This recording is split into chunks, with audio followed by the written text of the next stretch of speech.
Assalamualaikum dan salam sejahtera.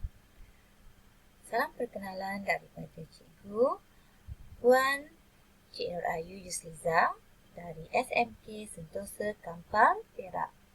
Hari ini kita akan belajar berkaitan dengan aplikasi pembezaan Bab 2 Pembezaan Tingkatan 5 KSSM.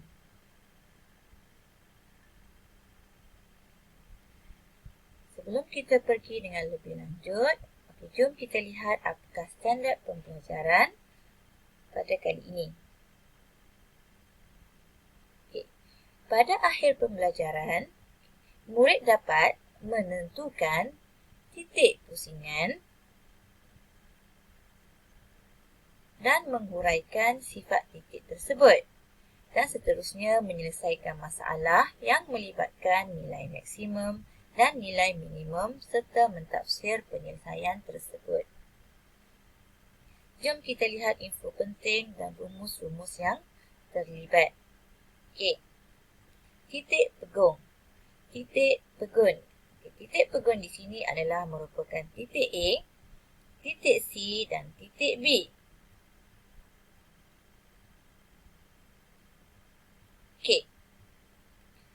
Jom kita lihat sama-sama penerangan yang telah ditunjukkan.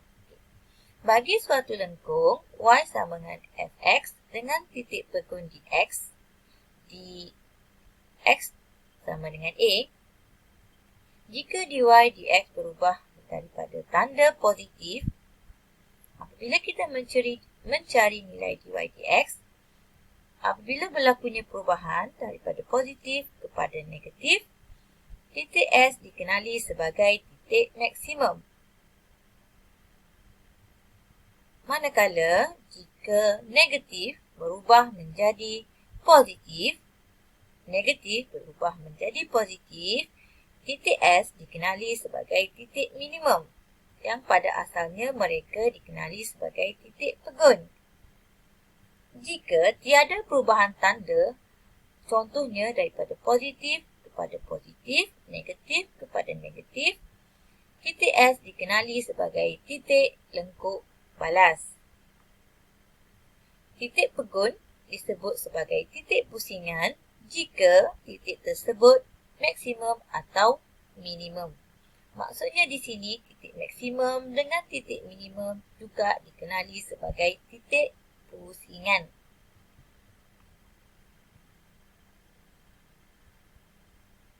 Jom kita lihat sama-sama soalan yang berkaitan. Diberi lengkung Y sama dengan X kuasa 3 tolak 3X kuasa 2 tolak 9X tambah 11. Cari koordinat titik pusingan bagi lengkung itu. Pertama, kita hendaklah mencari nilai dy dx. Setelah mendapat dy dx, mesti kita nyatakan dy dx sama dengan kosong kerana ia merupakan titik pegun. Setelah kita jadikan persamaan 3 kurungan x tambah 1 kurungan x tolak 3 sama dengan kosong, kita akan mendapat dua nilai di sini iaitu x sama dengan negatif 1 dan 3. Seterusnya, gantikan nilai x di dalam persamaan lengkung untuk mendapatkan nilai y. Jadi, titik pusingan terdapat dua titik pusingan iaitu negatif 1, 16 dan 3, negatif 16. Seterusnya, tentukan sama ada titik pusingan itu merupakan titik maksimum atau minimum. Maksudnya, dua titik negatif 1, 16 dengan 3, negatif 16 ini merupakan titik maksimum atau minimum. Cara yang pertama boleh digunakan untuk menentukan sama ada titik titik maksimum atau minimum adalah menggunakan tabel. X tadi, kita dah dapat negatif 1 dengan 3. Okay. Kita cari nilai yang bersebelahan dengan negatif 1 untuk memastikan tanda bagi dy dx. Samalah juga untuk 3, cari nilai yang lebih dan kurang daripada 3 untuk mendapatkan tanda bagi dy dx. Setelah kita dah memilih nilai x, seterusnya gantikan di dalam dy dx dan kita akan dapat nilai tersebut. Nilai tersebut kita lihat pada tanda. 6.75 merupakan positif, negatif 5.25 merupakan negatif dan seterusnya. Apabila kita telah mengetahui tanda, kita boleh membuat lakaran tangent. Okay.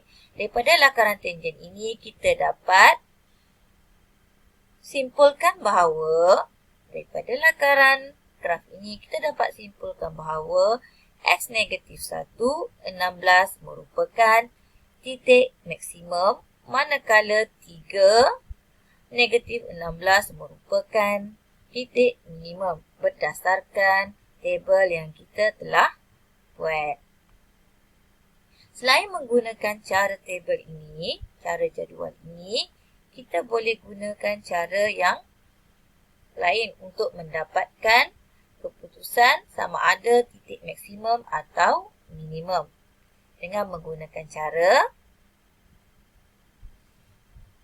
mencari pembezaan terbitan kedua.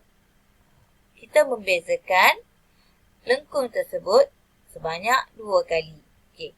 Jika kita mendapat nilai dy dx kali kedua kurang daripada kosong, itu menunjukkan titik tersebut adalah maksimum.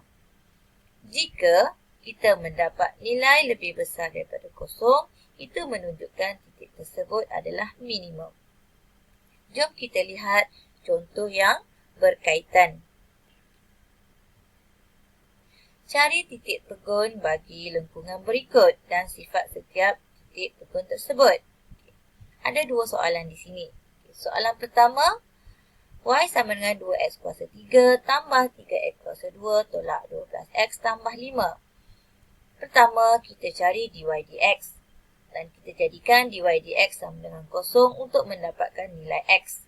Seterusnya, setiap nilai x ini gantikan di dalam persamaan lengkung di atas untuk mendapatkan nilai y.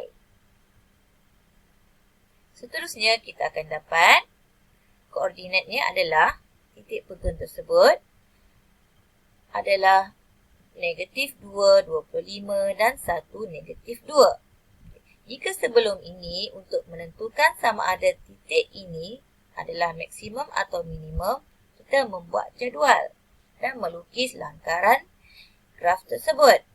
Kali ini kita menggunakan kaedah pembezaan terbitan kedua, kali kedua. Bila kita bezakan dy dx kali kedua, kita akan mendapat 12x tambah 6. Gantikan nilai x dengan negatif 2 dan 1, kita akan dapat nilai negatif 18 dan 18. Negatif 18 menunjukkan kurang daripada kosong, manakala untuk x sama dengan 1, kita akan dapat dy dx kali kedua lebih besar daripada kosong. Oleh itu, kita boleh simpulkan x negatif 2, 25 merupakan titik maksimum kerana kurang daripada kosong, manakala untuk 1 negatif 2 adalah titik minimum kerana kita mendapat nilai pembezaan kali kedua adalah positif. Samalah juga dengan kaedahnya untuk soalan B. Cari dulu dia punya dy dx, gantikan dengan kosong untuk dapatkan nilai x dan seterusnya nilai x, kosong dan 3 kita gantikan dalam persamaan lengkung untuk dapatkan nilai y. Titik pegun tersebut. Okey. Untuk x sama dengan kosong, dapat y sama dengan 1 dan seterusnya, terdapat 2 titik pegun iaitu 0, 1 dan 3 negatif 26. Apabila kita membuat pembezaan kali kedua dan gantikan x dengan kosong, kita dapat nilai kosong. Kita tidak ada nilai lebih kecil ataupun lebih besar. Jadi untuk membuktikan sama ada titik 01 ini maksimum, minimum ataupun nilai titik lengkuk balas, kita buat tabel macam sebelum ini. X kosong dan cari nilai lebih kecil dan lebih besar dan dapatkan lakaran tangent. Daripada lakaran ini kita dapati bahawa titik ini merupakan titik lengkuk balas. Titik 01 ini bukan maksimum atau minimum tetapi dia merupakan titik lengkuk balas kerana tiada berlakunya perubahan tanda. Tetapi untuk X sama dengan 3, kita dapat nilai pembezaan kali kedua lebih besar daripada berkosong, menunjukkan ia merupakan titik minimum. Okey.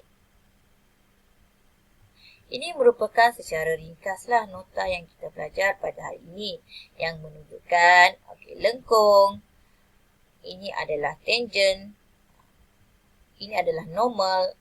Manakala bila perubahan berlaku daripada negatif kepada positif, ini menunjukkan titik minimum, manakala maksimum daripada positif kepada negatif, ataupun kita menggunakan pembezaan kali kedua. Jika tiada perubahan tanda berlaku ataupun di y dx kali kedua tersebut adalah kosong, itu menunjukkan berlakunya titik lengkuk balas. Okey, seterusnya kita lihat kepada latihan pengukuhan. Terdapat beberapa soalan yang berkaitan yang boleh kamu gunakan untuk memahamkan, untuk memantapkan lagi kefahaman kamu berkaitan dengan titik pegun, titik pusingan, titik minimum dan titik maksimum ataupun lengkuk balas. Setiap soalan telah dibekalkan dengan jawapan untuk membolehkan kamu menyimak sama ada jawapan yang kamu buat adalah benar atau salah. Jom kita lihat soalan lain.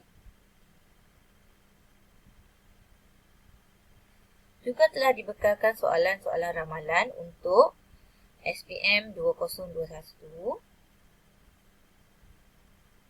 Ini merupakan soalan penyelesaian masalah.